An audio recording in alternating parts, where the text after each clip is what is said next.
ikkalamiz eng ko'p yo'qotadigan narsa.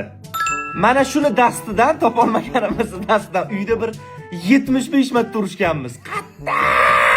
Yo mashina. Bu ularning mashinalarining kalitlari har doim uydan chiqib ketganlaridan keyin 30 sekund o'tadi va menga telefon keladi. Уже сразу tushunaman. Farida, iltimos. Keyin oiladan tashlab yuboradi menga. Ikkalamiz eng ko'p ishlatadigan narsalarimiz. Mana shtativlar. Farida любой payt, любой joyda syomka qilib tashlaydi. Shuning uchun kirsiz yo zalda, yo kuxnyada, yo qayerdadir o'tda, yo vannada hamma joyda mana shunaqa shtativlar yotgan bo'ladi. Bu Timurxonning shampunlari har kuni ertalab yuvadilar. O'zim lichni guvoh bo'lganman, kunda 2 marta sochlarini yuvgan paytlari ham bo'lgan. Между прочим, ishlatsam ham sifatli, originalniy, keraksiz koreyskiy shampun ishlataman, так что нормально gaplashamiz. Uyimizda umuman kerak emas, lekin baribir ham uyimizda nimagadir turaveradigan narsalar. No. Wait. Nimaga PlayStation? Men o'ynash bilmayman. Shuning uchun kerak emasmi endi?